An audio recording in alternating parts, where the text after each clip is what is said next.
Madam మీకు మిమ్మల్ని ఎక్కడో చూసినట్టుందండి. అవునండి.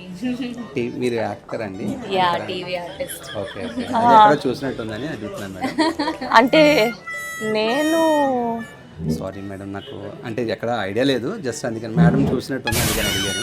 సారీ అండి, గుర్తు చేసుకోండి ఒకసారి. నాకు ఐడియా రాలేదు మేడం, సారీ అండి. నువ్వు ఇవన్నీ కాదు, ఇమీడియట్గా సినిమాలకి వెళ్ళిపో, చెప్తా మంచి హీరోయిన్ అయిపోతా. నిజంగా గుర్తులేదండి మీకు? సారీ మేడం, చూడలేదా నిజంగా నన్ను? ఐడియా లేదండి. మేడం గారిని అయితే చూస్తాము. మీరు బ్రహ్మముడి చూడలేదా ఎప్పుడు? సారీ అండి, కలవరి కోడలు కనకమలక్ష్మి చూడలేదా? అంటే అంత పర్టికులర్గా అబ్జర్వ్ చేయలేదండి. మేడం గారిని అయితే చూసినట్టు ఐడియా ఉంది కాబట్టి అడిగాం, వేరేలా అనుకోకండి. అంటే పాపం వాళ్ళకి టైమింగ్స్ కుదరవు కదా. నిన్ను చూసినారు కదా మరి. అంటే నేను యాంకర్గా వచ్చాను కదా, అలా అనమాట.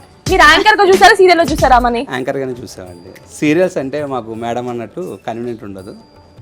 సర్లేండి, ఇప్పుడు ఇమీడియట్ గా మనకి సినిమాలకు వెళ్ళిపోతాను.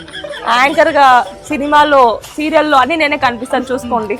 అసలు ఇవన్నీ కాదు కానీ ఈ చీర ఇమీడియట్ పక్కన పెట్టేసి. Okay madam. నాకు మనసు ఇంతకీ ఫైనల్ గా నువ్వే కదా తీసుకున్నావు, పెళ్లి కూతురు కాదు కదా?